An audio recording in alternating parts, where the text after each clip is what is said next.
Hi all, ACUR എക്സാംസിൻ്റെ മറ്റൊരു വീഡിയോയിലേക്ക് എല്ലാവർക്കും സ്വാഗതം. ഈ വീഡിയോയിൽ ഞാൻ ബിസിനസ് എക്കണോമിക്സിൻ്റെ സിലബസ് ഒന്ന് ഡിസ്കസ് ചെയ്യാനായിട്ടാണ് ഉദ്ദേശിക്കുന്നത്. ഡീറ്റെയിൽഡ് ഡിസ്കഷനൊന്നുമല്ല, എന്തൊക്കെയാണ് സിലബസിൽ പറഞ്ഞിരിക്കുന്നതെന്ന് ഒന്നുകൂടി ഒന്ന് റിവൈസ് ചെയ്യാൻ വേണ്ടിയിട്ടും, അത് നിങ്ങൾക്ക് എക്സാം പോയിൻ്റ് ഓഫ് വ്യൂ 2 ഡേയ്സിന് ശേഷം നമുക്ക് എക്സാം ആണല്ലോ, അപ്പം ഈ ഏരിയാസ് എല്ലാം കവർ ചെയ്തിട്ടുണ്ടോ എന്നൊന്നുകൂടി ഉറപ്പാക്കാൻ വേണ്ടിയിട്ടാണ് ഈ ഒരു വീഡിയോ ഞാനിപ്പോൾ ചെയ്യുന്നത്. ഇത് പെട്ടെന്ന് എടുക്കുന്ന വീഡിയോ ആയതുകൊണ്ട് തന്നെ എന്തെങ്കിലും മിസ്റ്റേക്സ് ഒക്കെ വന്നിട്ടുണ്ടെങ്കിൽ ക്ഷമിക്കുക. ഓക്കെ, നമുക്ക് ആദ്യം തന്നെ സിലബസിലേക്ക് നോക്കാം. ഓക്കെ, ഇതാണ് ഫസ്റ്റ് മൊഡ്യൂൾ എന്ന് പറയുന്നത്. അതിന് മുന്നേ തന്നെ നമ്മുടെ 100 മാർക്കിൻ്റെ എക്സാമാണ്. 30 മാർക്ക് ഇൻറ്റേർണലും 70 മാർക്ക് എക്സ്റ്റേണലും ആണ് വരുന്നത്. അപ്പോൾ ഈ 30 മാർക്ക് ഇൻറ്റേർണലിൽ തന്നെ 10 മാർക്ക് ഓപ്പൺ എൻഡഡ് മൊഡ്യൂളിൽ വരുന്നതാണ്. സോ അതൊന്നും ഇവിടെ വിഷയമല്ല, നമുക്കിനി ബാക്കിയുള്ള 70 മാർക്സിനെ കുറിച്ചിട്ടാണ് നോക്കാനുള്ളത് അല്ലേ.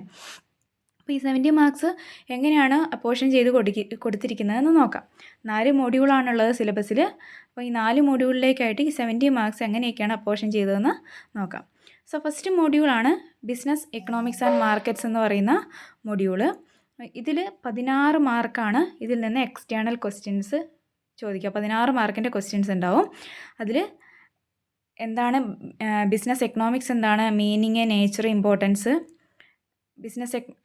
ബിസിനസ് ഓർഗനൈസേഷൻസിനെ കുറിച്ചിട്ട്, ബിസിനസ് എൻവയോൺമെൻറ്റ് എന്താണ്, ബിസിനസ് ഓർഗനൈസേഷനിൽ തന്നെ ടൈപ്പ് ഓഫ് ഫേംസ്, സ്ട്രക്ചർ, അങ്ങനത്തെ കുറച്ച് കാര്യങ്ങളൊക്കെ നോക്കാനുണ്ട്. എക്കണോമിക്സ് ആൻഡ് വേൾഡ് ഓഫ് ബിസിനസ്സിൽ സ്കേഴ്സിറ്റി, ഡിമാൻഡ്, സപ്ലൈ, ഈ ഏരിയയൊക്കെ നോക്കണം. Macro economic and micro economic environment, അതിൽ വരുന്ന choice, opportunity cost, rational choice, അത് തമ്മിലുള്ള റിലേഷൻസ്.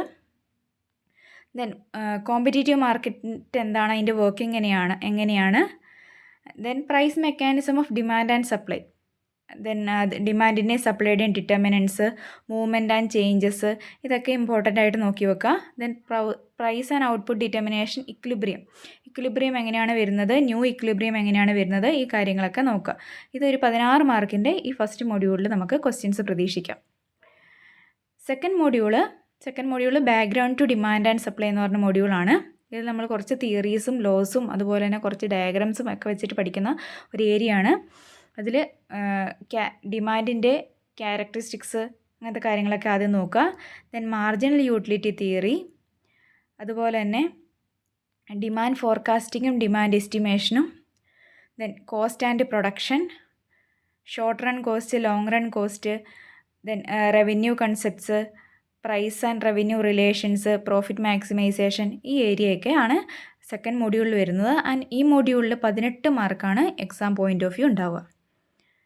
നമ്മൾ തേർഡ് മൊഡ്യൂളിലേക്ക് വരുവാണെങ്കിൽ ഇതിൽ മാർക്കറ്റ് സ്ട്രക്ചേഴ്സിനെ കുറിച്ചിട്ടാണ് പറയുന്നത്. That is perfect, monopoly, monopolistic, oligopoly മാർക്കറ്റുകളെ കുറിച്ചിട്ടും. ഈ സിറ്റുവേഷൻസിലൊക്കെ പ്രോഫിറ്റ് മാക്സിമൈസേഷൻ അണ്ടർ ഷോർട്ട് റണ്ണും ലോങ് റണ്ണും, പെർഫെക്റ്റ് കോമ്പറ്റീഷൻ്റെ മോണോപ്പൊളി, മോണോപ്പൊളിസ്റ്റിക്, ഒളിഗോപ്പൊളി. പക്ഷേ നമ്മുടെ സിലബസിൽ പെർഫെക്റ്റ് കോമ്പറ്റീഷൻ ആൻഡ് മോണോപ്പൊളി ആണ് പറയുന്നത്. ഓക്കെ, മോണോപ്പൊളിസ്റ്റിക്കും ഒളിഗോപ്പൊളി, ഇറ്റ്സ് ടൈപ്സ് എല്ലാം നോക്കാനുണ്ട്. ഗെയിം തിയറീനെ കുറിച്ചിട്ട് ചോദിച്ചാൽ എഴുതാനായിട്ട് ഒന്ന് നോക്കി വെക്കുക. ഒപ്പം ഇക്കണോമീസ് ആൻഡ് ഡിസ്ഇക്കണോമീസ് ഓഫ് സ്കെയിൽസ് എന്ന് പറഞ്ഞൊരു ഏരിയ വരുന്നുണ്ട്. അത് ഇമ്പോർട്ടൻ്റ് ആണ്. ഇക്കണോമീസ് ആൻഡ് ഡിസ്ഇക്കണോമീസ് ഓഫ് സ്കെയിലും അതിൽ വരുന്ന ടൈപ്സും. ഓക്കെ, ലാസ്റ്റ് പറഞ്ഞ പോലെ തന്നെ 18 മാർക്കാണ് ഈ തേർഡ് മൊഡ്യൂളിലും വരുന്നത് കേട്ടോ. 18 മാർക്കിനാണ് തേർഡ് മൊഡ്യൂളിലും ഉണ്ടാവുക. നാലാമത്തെ മൊഡ്യൂളിലേക്ക് വരുവാണെങ്കിൽ business in the factor market, ഒരു കുറച്ച് വലിയ അതുപോലെ തന്നെ പല കാര്യങ്ങൾ വരുന്ന ഒരു മൊഡ്യൂളാണ്. ഇതിൽ ലേബർ മാർക്കറ്റിനെ കുറിച്ചിട്ടും ക്യാപിറ്റൽ മാർക്കറ്റിനെ കുറിച്ചും, ലേബറിൻ്റെയും ക്യാപിറ്റലിൻ്റെയും ഡിറ്റർമിനേഷൻ ഓഫ് പ്രൈസും, അതുപോലെ തന്നെ government intervention in the market, reasons for government intervention, LPG, liberalisation, privatisation and globalisation, very important. Macro economic policy, fiscal policy, monetary policy, very important. കുറച്ച് തിയറി ആയിട്ട് നമ്മൾ ക്വാണ്ടിറ്റേറ്റീവ് ഈസിങ് എന്താണ്, balance of payment എന്താണ്, exchange rate എന്താണ്, GDP എന്താണ് എന്നും കൂടെ ഒന്ന് നോക്കി വെക്കുക. ഇത്രയാണ് ഫോർത്ത് മൊഡ്യൂളിൽ വരുന്നത്. അതും 18 മാർക്കിനാണ്. അപ്പം ഫസ്റ്റ് മൊഡ്യൂൾ മാത്രം 16 മാർക്കിനും ബാക്കി second, third and fourth module 18 മാർക്കിനും, അങ്ങനെ ടോട്ടൽ 70 മാർക്സിൻ്റെയാണ് എക്സാമിനുണ്ടാവുക. ഓക്കെ, അപ്പം ഏകദേശം നിങ്ങൾക്ക് മാർക്ക് സ്ട്രക്ചർ മനസ്സിലായെന്ന് വിചാരിക്കുന്നു. എക്സാമിന് എഴുതുമ്പം ഓരോ തിയറിയും നിങ്ങൾ ഡയഗ്രാം വരച്ച് ഷെഡ്യൂൾ വരച്ച് എക്സ്പ്ലെയിൻ ചെയ്യുക. ചവറ് പോലെ എഴുതാതെ ആവശ്യത്തിന് മാത്രം പോയിൻറ്റ്സ് എഴുതി എന്നാൽ വേണ്ട കാര്യങ്ങൾ എഴുതുകയും ചെയ്യുക.